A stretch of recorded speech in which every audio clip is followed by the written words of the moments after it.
கிறிஸ்துவுக்குள் பிரியமானவர்களே, கர்த்தராகிய இயேசு கிறிஸ்துவின் நாமத்தினால் உங்கள் அனைவருக்கும் என் அன்பின் வாழ்த்துதலை தெரியப்படுத்துகிறேன். கர்த்தர் இன்று உங்களுக்காக கொடுக்கும் அதிசயமான வசனம் ஏசாயா 45வது அதிகாரம் 2வது வசனம். நான் உனக்கு முன்னே போய் கோணலானவைகளை செவ்வையாக்குவேன். ஹல்லேலூயா. பிரியமானவர்களே, நம்முடைய வாழ்க்கையில் அநேக காரியங்கள் செவ்வைப்பட வேண்டியதாய் இருக்கிறது. ஒரு பாதையானது செவ்வையாக்கப்படும் போதுதான் அது சிறப்பாகவும் மனிதர்களுக்கு சீராகவும் இருக்க முடியும். ஒரு பகுதி சாலையானது வளைந்து வளைந்து சென்றபடியினாலே ஒவ்வொரு தினமும் ஒவ்வொரு முறையும் ஏறத்தாழ விபத்துகள் நடந்து கொண்டிருந்தது. சிலர் அதை வேறு விதமாய் பேச ஆரம்பித்தார்கள்.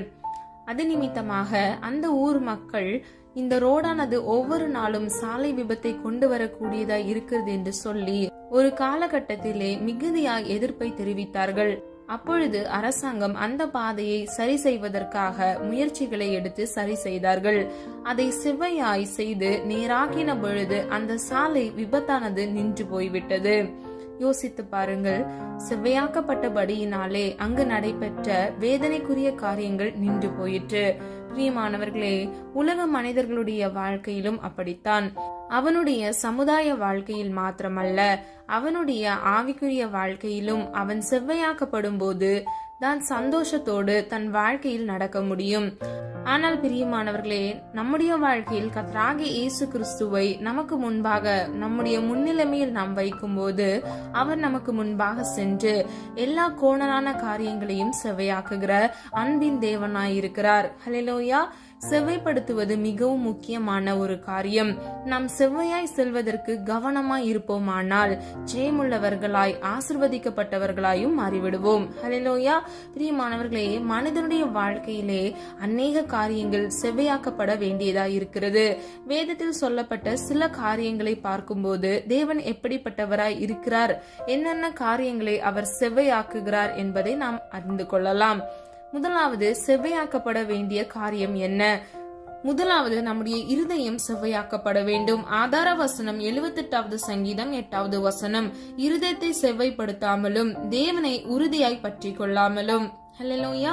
பிரியமானவர்களே, இருதயம் செவ்வையாக்கப்படாத நிலையை பார்க்கிறோம். இன்று நம்மை ஆசிர்வதிக்க வேண்டும் என்று விரும்புகிற தேவன் நம்மை எல்லா விதங்களிலும் செவ்வையாக்க ஆற்றல் உடையவர். ஹல்லேலூயா. இருதயமானது செவ்வையாக்கப்பட வேண்டும். மனிதனுடைய இருதயமானது திருக்குள்ளதாயும் கேடுள்ளதாயும் இருக்கிறது. ஆகவேதான் பலவிதமான கேடுபாடுகள் உண்டாகிறது. பிரியமானவர்களே, இன்றைக்கு நம்முடைய இருதயமானது செவ்வையா இருக்குமானால் நாம் பேசுகிற காரியங்களும் செவ்வையா இருக்கும். இருதயத்தின் நினைவினாலே வாய் பேசுகிறது. எல்லாவற்றையும் பார்க்கிலும் இருதயமே திருக்குள்ளதும் மகா கேடுள்ளதுமாய் இருக்கிறது என்று எரேமியா 17வது அதிகாரம் 9வது வசனத்தில் நம்ம பார்க்கிறோம். அது மாத்திரமல்ல, இருதயமானது செவ்வையாக்கப்படுமானால் மனிதனுடைய வாழ்க்கையானது சீரடைந்து விடுகிறது. அது மாத்திரமல்ல, அவன் சமுதாயத்தில் பலதரமான சூழ்நிலைகளில் அவன் செவ்வையான இருதயம் உடையவனாய் அவனுடைய வாழ்க்கையை வாழ்ந்து அவன் சமாதானத்தோடு இருக்க முடியும். ஹல்லேலூயா. பிரியமானவர்களே, அநேக நேரங்களில் நாம் தவறாய் பேசுகிற பழக்கம் நம்முடைய இருதயங்களில் வழக்கமாக கேடான நிலைகளை உண்டாக்குகிறதா இருக்கிறது. ஆகவே நம்முடைய இருதயத்தை நாம் சுத்திகரித்து நாம் பரிசுத்தமாய் அதை பாதுகாத்துக் கொள்ள வேண்டும். இரண்டாவது, பார்வை.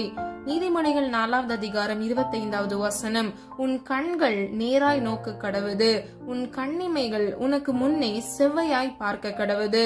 ஹல்லேலூயா. முதலாவது, நம்முடைய வழி செவ்வையாக்கப்பட வேண்டும்.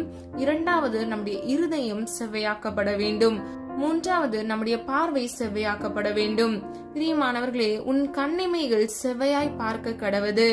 பார்வையானது மிகவும் முக்கியமானது. நம்முடைய தேவன் நம்முடைய பார்வைகளை எல்லாம் விசாரிக்கிற தேவன். கர்த்தருடைய கண்ணுக்கு மறைவானது ஒன்றுமில்லை. ஏசாயா 10வது அதிகாரம் 12வது வசனத்தில் நம்ம இதை அறிந்து கொள்ளலாம். ஆதலால் ஆண்டவர் சியோன் மலையிலும் எருசலேமிலும் தமது செயலை எல்லாம் முடித்திருக்கும் போது அசிரியா ராஜாவினுடைய பெருமையான நெஞ்சின் வினையையும் அவன் கண்களின் மேட்டிமையான பார்வையையும் நான் விசாரிப்பேன் என்கிறார் என்று நாம் இதில் அறிந்து கொள்ளலாம். விசாரிக்க கூடியவர்களில் ஒன்று பார்வை. அநேகருடைய பார்வையானது பாவமான காரியத்தை பார்க்க கூடியதா இன்று இருக்கிறது. அருவருப்பானதை பார்க்க வேண்டும் என்று விரும்புகிறது.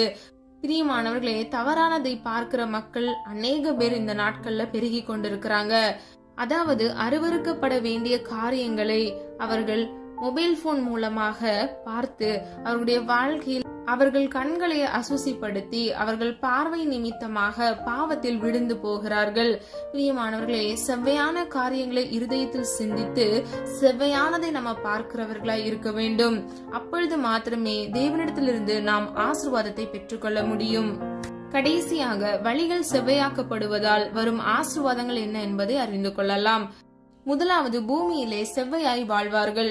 ஆதார வசனம் நீதிமொழிகள் 2வது அதிகாரம் 21வது வசனம். செவ்வையானவர்கள் பூமியிலே வாசம் பண்ணுவார்கள், உத்தமர்கள் அதிலே தங்கி இருப்பார்கள். ஹல்லேலூயா.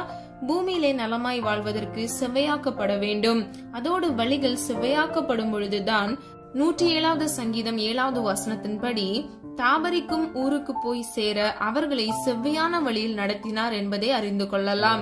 பிரியமானவர்களே, தாபரிக்கும் ஊர் என்றால் விரும்புகிற, வேண்டுகிற, வாஞ்சிக்கிற ஒரு இடம். அநேக நேரங்களில் தாபரிக்கும் ஊருக்கு செல்வதற்கு தவறாய் வழிநடத்தப்படுவதால் நாம் நினைத்த எல்லைக்குள் செல்ல முடியாதபடி தவறான எல்லைக்குள் சென்று விடுகிறோம், அல்லது அதை கண்டுபிடிப்பதற்கு தாமதமாகி கொண்டிருக்கும். பிரியமானவர்களே, நம்முடைய வழிகளை கர்த்தர் செவ்வைப்படுத்தி தாவரிக்கும் ஊருக்கு போய் சேர கர்த்தர் தாமே உங்களுடைய வாழ்க்கையில் அதிசயத்தை நிச்சயமாக கட்டளையிடுவார்.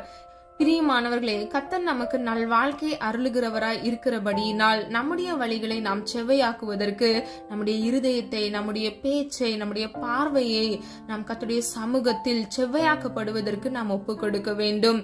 அவர் நம்மை நிச்சயமாக ஆசிர்வதிப்பார். அவ்விதமாய் ஆசிர்வதிக்கப்படும் பொழுது நம்முடைய கூடாரமும் ஆசிர்வதிக்கப்படும்.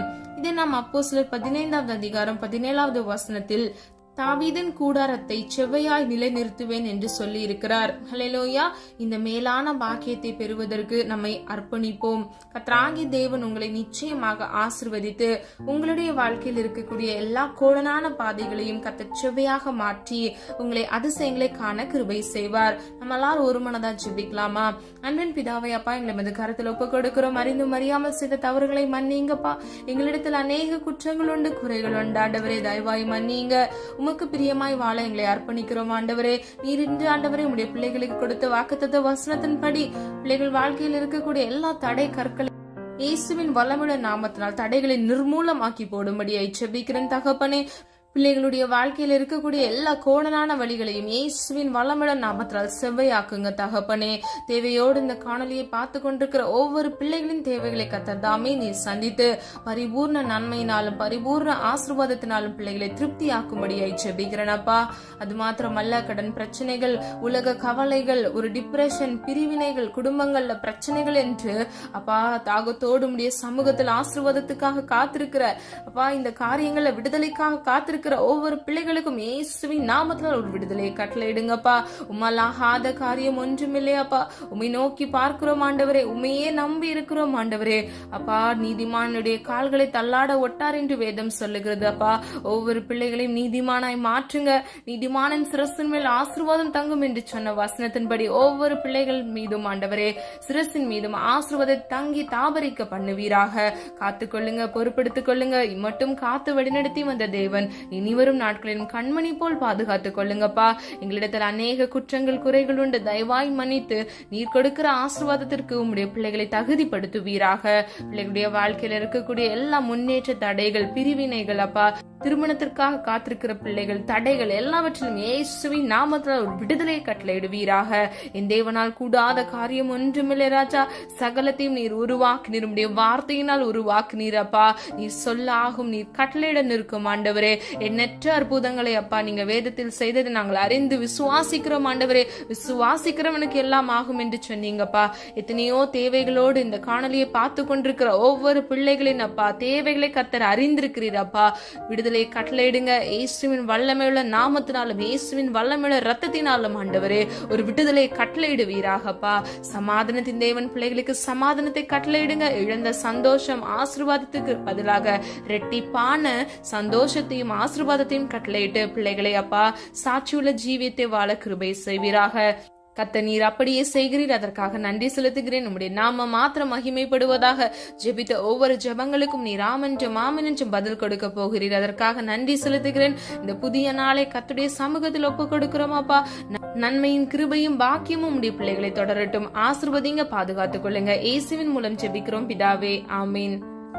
கர்த்தராகிய தேவன் தாமே உங்களுடைய வாழ்க்கை வெளிச்சமாய் மாற்றி உங்கள் வாழ்க்கையில் இருக்கிற எல்லா கோணலான வழிகளையும் கர்த்தர் செவ்வையாக மாற்றி உங்களை ஆசீர்வதித்து பாதுகாப்பாராக. God bless you.